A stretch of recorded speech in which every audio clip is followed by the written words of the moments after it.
Greetings, Ingress agents, and welcome. This is Agent Vidicon from Not Niantic Labs talking to you about Ingress's newest event, the Kureze Effect. Is it an anomaly? It doesn't really feel like one in a lot of ways, but it does pit resistance against Enlightened, and it does give a medal for participation that gets placed with your other anomaly medals, so let's say, kinda. If all you're interested in is getting the sweet Kureze Effect medal on your profile, it's pretty simple. Interact with at least 10 battle beacons during the event windows. That's it.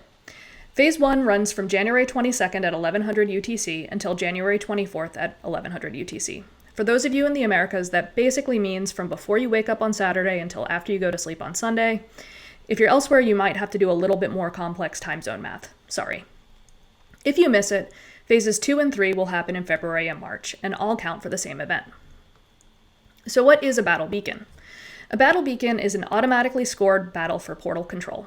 There are two types, rare and very rare. Very rare battle beacons can only be deployed by agents level 16 and higher, and they automatically flip the portal between each of the 5 measurement windows. To date, they've mainly been used by agents who want to level up really quickly. Agents can deploy these and they will count for the score, but I'm really going to concentrate on the newer rare battle beacons, which can be deployed by any agent level 8 and higher, and are what Niantic Section 14, that's the name Niantic uses for its behind-the-scenes magic, will automatically deploy in the selected cities. A rare battle beacon has a 10-minute countdown and 3 3-minute measurement windows. During the 10-minute countdown, a timer will appear above the portal telling you how long it is until the battle starts. Actions during this window don't count toward participation, but it gives you a good chance to get into place and prepare for the battle. Once the battle starts, the countdown above the score will disappear and be replaced with a countdown below the score. This begins a 9-minute battle for portal control. At the end of the first 3 minutes, the faction controlling the portal gets 2 points. Then after the next 3 minutes, the faction controlling the portal gets 3 points. Finally, at the end of the final 3 minutes, the faction controlling the portal gets 4 points. Basically, winning any 2 of the measurements will win the battle for your team. Though, for the purposes of the global score for this event, you do get partial credit for controlling the portal at one individual measurement. The winning faction will have their emblem displayed above the portal. You'll see a neutral emblem if neither faction controlled the portal at all. And the portal will have increased hack output for 10 minutes after the battle. There's a good chance you're not going to want to stick around for that increased output, though, because there will probably be another battle starting somewhere nearby. Look around your scanner and see where you can go for the next battle. There are several ways to get credit for interacting with a battle beacon. As the name of the channel says, I am not Niantic. As far as I know, Niantic has not published the exact criteria for participation, but I've run a few tests about what counts toward the battle beacon participation stat, and from my testing during the mini-event they ran in December, I can say that you do get credit for a battle if you do any of these things during the active window. You can deploy a resonator, fire a burster at the portal, recharge the portal even remotely, or hack the portal. I did not actually test deploying mods or upgrading resonators, but I strongly suspect these do count. I also did not test drone hacks on the portal. My guess is this doesn't count, but I'm not sure. Finally, I don't know if deploying a battle beacon and then walking away counts. I'd be really curious to hear from anyone with experience on this. One thing that I do know for sure does not count is having a resonator that you deploy before the battle actually starts. This is especially important to think about if you get together with some friends to run rare battle beacons without opposing agents present.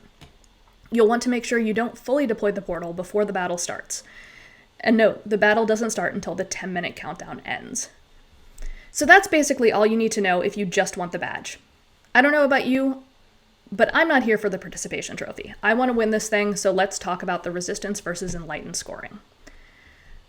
All battle beacons during the event window count toward the score, but some count more than others. The first thing to know is that contested battles yield more points than uncontested battles.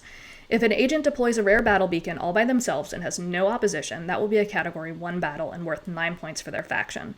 But the more opposition you have, the higher the category the battle will be.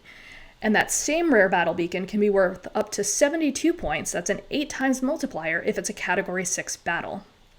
The exact criteria for what boosts a battle classification is a bit of a mystery, but basically the more fierce the competition, the higher the number.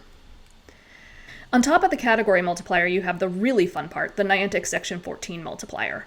From 2:30 to 4:30 local time on Sunday in 45 select cities, Niantic Section 14 will deploy rare battle beacons in designated play zones.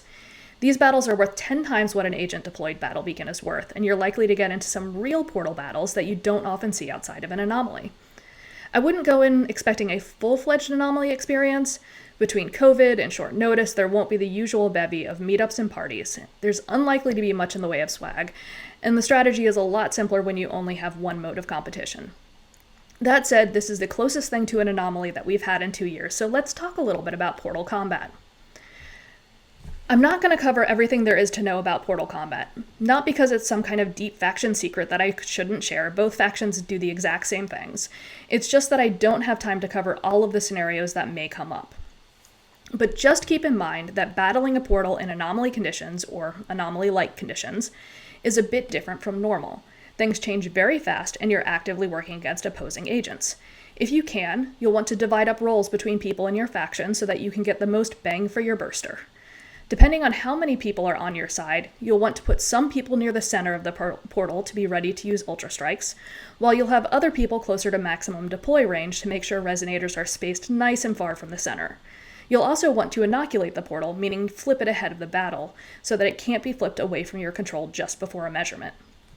You will want to use the best shields and highest level resonators you can, and you'll also want to make sure you use a hypercube so you don't run out of XM at the wrong time.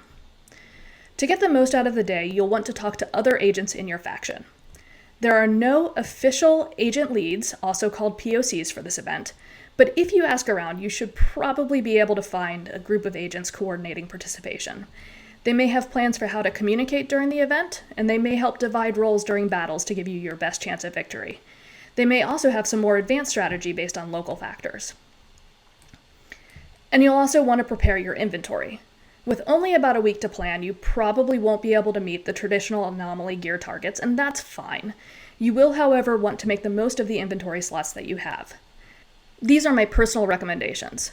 Bursters. This should be the biggest single part of your inventory. Aim for at least 500 level 8 XMPs. If you can, aim for 1,000. You'll also want Ultra Strikes for popping mods. 150 is a good number to aim for here. Resonators.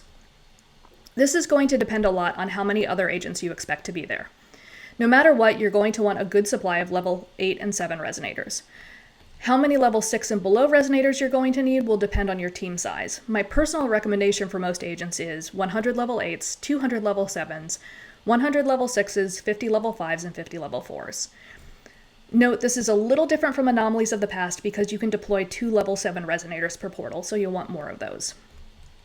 For mods, just about the only thing that you should need for this event are Aegis Shields or VR in a pinch. 100 pink shields is a really good target. Power cubes. Hypercubes are going to be your best friend here. Depending on your level, a hypercube is going to give you a different amount of XM, but you can't go wrong if you show up with 50 hypercubes. If you do that, you don't need to have any other cubes. But if you don't have 50 hypercubes, you'll want to have 5 level 8 cubes for every hypercube you're missing. Finally, flip cards, by which I mean Ada and Jarvis. You'll want at least a few of both. You may need to flip portals away from your faction to inoculate them, and you'll want the ability to flip portals to your faction if your opposition is holding them and didn't inoculate them first. A good target is 10 of each, but you probably won't use that many.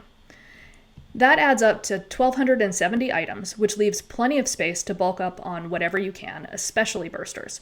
You may also want a few hack mods to get back gear, and some local keys can't hurt for additional mitigation, but try to get rid of or at least capsule items you don't plan on using during the day.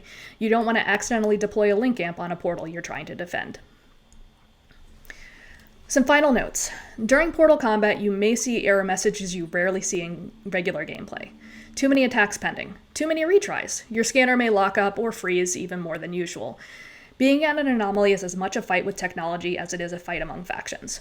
But rest assured, your opposition is having the exact same experience. Try to restart your app often during the downtime, and let your teammates know if you're having problems in case they need to shift roles to compensate. But the most important things to keep in mind during this and really any Ingress event are to stay safe and have fun. The Omicron surge is still ongoing, so keep your distance from others, and wear a mask if it's recommended or required by your local authorities, and use your best judgment. Also be aware of your surroundings, stay hydrated, wear comfortable shoes, and sunscreen if it's necessary. Anomalies, even pseudo-anomalies, are a great opportunity to have a good time with fellow agents. So for Not Niantic Labs, this is Agent Vidicon.